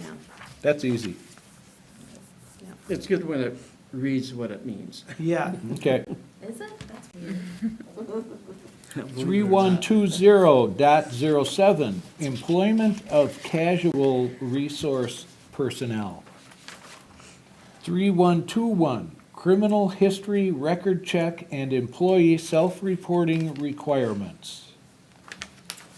3123, section 504-ADA, prohibition against disability discrimination in employment. 3139, staff discipline. 3430.01, family and medical leave of absence, FMLA. 4121, criminal history record check and employee self-reporting requirements. 4123, section 504-ADA, prohibition against disability discrimination in employment. 4139, staff discipline. 5113, open enrollment program. Yes. Okay, Page 2 of 6, under full-time open enrollment, A, annual space determination, under number 3. And I know this was sort of discussed last week or back January 8th, when we approved the open enrollment students. And establishes current enrollment numbers for open enrollment availability purposes. The board does not guarantee open enrollment approvals for any non-resident students. But we had talked about if a student gets in, then their siblings get in automatically. My question, if I'd been at the board meeting the other night to ask it, so a student is granted open enrollment, let's say ninth grade. So, Aaron, does his siblings automatically get in then? the way what we voted on, yes. Yes. Yeah. Regardless of what the Space. class Space. enrollment is, let's say at a Yep. fourth Right, grade that's level. what we, Yep. that's what you chose. Yeah. So, So, again, I'm just trying to think, about the class sizes again. So regardless of class size, that sibling will come in. correct. Okay. Yep. And I think the rationale is that we have such a limited number of available spots that allowing siblings isn't gonna cause a disproportionate class size. Like, there aren't that, it's a small number of people that are eligible for open enrollment, and then a much smaller that have siblings that are in a class that isn't eligible. And so we're just saying, we'll guarantee that. Again, Are- just from my perspective, adding one or two students to a classroom can be significant. It can be. Yeah, you don't have to change anything, but Yeah. I just want to put that. Yeah, out there. and that's not based on the policy, that's based on your vote. Yeah. The policy, and I read this a couple times, Yeah, because what the policy says, these are the things that you may consider. yes. They don't say, and so I read it, I Right, was I like, but understand no, that. we do guarantee. But that's not what the policy's Right. saying, you Yeah. you may set limits based on the following criteria. But yes, you are correct. And then, let's see. I think that's it for me for that Okay. policy. 5215, missing and absent children. 5250, Before you go on, Yep, go that ahead. was confusing at first. Yeah. But after spending some Just time the on it, terms, I right. understood it. Yeah, me too. It's true. Yeah, these are basically like runaways or, Yeah. yeah, Yep. I Yeah, kept and trying to add I more like that to it change. than it really meant. I kept reading it over Oh, again. yeah. I know. Well, what the And it's like the previous, shortest one in there. yeah, I know. and for you viewers out there, I mean, what the previous policy said was that the staff shall ensure that the child will remain in the building. Well, how can we ensure that? We can try our best. We'll let them stay and we'll, but, there's not much we can do to keep a kid in a building. That's a runaway. Okay, 5250, program or curricular modifications. 7440.01, video surveillance and electronic monitoring. Yes, another question. Oh, go ahead. You go first. Okay. On the first page. Yep. Under notification of surveillance, it says legible and visible signs shall be placed at the main entrance to buildings. And maybe I'm just not observant, but where do they exist for our buildings? They should be in all Should be the in all the entrances. Okay. I can Just tell wanted you to because- little confirm. stickers. Because I checked two of them out today. Excellent. In Okay. SEPs, they're right inside the door. So when you go through the second door, it's right there. Okay, The high school, I think they're on the outer doors. okay. Okay, Correct. Thank you. I was So, positive yeah. that they existed, I just, good question. Very good. I know, we walk in and out of the doors so fast. yeah. 8531. Oh, you Just a had minute. one. Oh, no, go ahead. Go Under ahead. notification of surveillance, what about on school buses? I know there's pending discussion about notices and all that stuff, but we do have the recording on the buses. Yep, Should parents be informed of that somehow?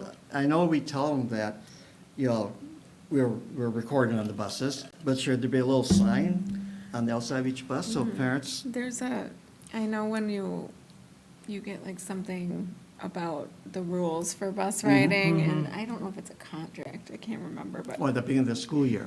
at the beginning of the school Yeah. year, and it details that in Yeah. there. it does inform them in that. Yeah, so parents of children who are on the bus Yeah.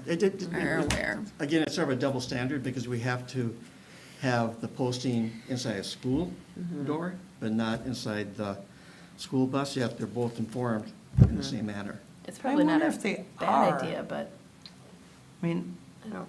That I would mean, I've probably never be up I to gone want to on council. school double check buses. on that to see if there is something on a bus. Maybe that there Yeah, I don't know. says There may there be. may be. Yeah. Yeah, there I might mean, be. if I We was just- a bus driver, it's a nice little It deterrent. may be inside, I'm not sure if it's on the Maybe it's on outside. the It would, inside. I imagine it would be on the inside because it's. Yeah, it would be on the Probably inside. above the Also, driver. I wonder if they wouldn't, because if they're also using the buses for Like sports. private transportation or Yeah, sports, like, maybe. that might not be covered. I'm gonna check Yeah, on Yeah. that. that'll be interesting to learn. Well, probably should be covered since it's a I would school-sponsored think event. if it's a school-sponsored event, Oh, it should be. I meant private events, like if Oh. someone's renting the bus for something, or, you know what I mean? Since our buses aren't. Maybe they run all the time School-owned. regardless of who, Yeah, I don't know. regardless of who's They riding. might, that probably That'd be a makes question sense for too. Nelson, I Yeah. suppose. It'll be interesting to see what you learn, Aaron. All right. Yes. 8531, free and reduced price meals. Oh, that's the one I was thinking of. Oh, okay. 8913, Section 504-ADA, prohibition against disability discrimination in employment. Yes, I have a question about that. Okay, Page 3 of 6. At the bottom of the page, C, the changes, we've expanded the time period for the investigation from 10 days to 60 days, or from 2 weeks to 12 weeks. What's the rationale for that? I That's- believe- That seems like a long time. Yeah, I believe that is that's dictated by, is that statute maybe? I don't know if it's statute, but by federal guidance about the amount of time that you have to complete an investigation. And that may seem like a long time to you. I will tell you, when you're conducting an investigation over something this comprehensive, such as these topics, it does take a long time. I can find out for sure where that comes from, though. It just seems like from 10 days to 60 days is quite a jump. I'm not sure how you ever got done at 10 Does days. it reference that in the, Oh, in the summary? in the summary. Just to check here. Because you're right, that is a pretty significant change. And then that's just for the investigation. Then there's another 10 days to get back to the parent, another 10 days beyond that for the action. So that's 80 days from day one. It says, what it says in the guidance about why it was said, to replace restrictive timelines in an investigation while noting that investigations are to be done as efficiently as practicable, but allowing for a more generally reasonable timeline, and finally to remove reference to human. That's no surprise. They can't do an investigation in 10 days. No, I wouldn't think so. But what You took would them so, hope not. what took them so long Right. to change That it? is a big jump. Yeah. It is a big jump. Okay, 9210, parent organizations. 9211, district support organizations. That's it. That's it. Any further discussion? Hearing none, all those in favor, please signify by saying aye. Aye. Aye. Opposed? Motion carries 4-0. Approved first. Action on recommended WEVA, Destinations Career Academy and Insight Schools of Wisconsin, Statute 118.408G, student transfers to resident districts. At this time, WEVA, Destinations Career Academy and Insight School of Wisconsin are requesting approval of recommended student transfers back to their resident districts due to lack of engagement. Could I have a motion, please? I will make that motion. Kate? I can second that. Megan? Discussion. I just want to note that I think there were only 6 students out of this 75 that are in grades 1 through 5. Right. Yep. That are being sent back to their school district. So I think that's That's an another, improvement. I think that's another indication and reflection of what WEVA is doing. Yep. As far as what can they do to keep the kids from coming to us. And they've spent a lot of time planning and implementing a lot of different things, and I think it's paying off. Anything else? Hearing none, all those in favor, please signify by saying aye. Aye. Opposed? Motion carries 4-0, and I would look for a motion to adjourn. I will make that motion. Kate, I'll second. second. Megan, all those in favor, please signify by saying aye. Aye. Opposed? Motion carries 4-0, and we are adjourned at 8:59. Well done, everyone. Thank you very much.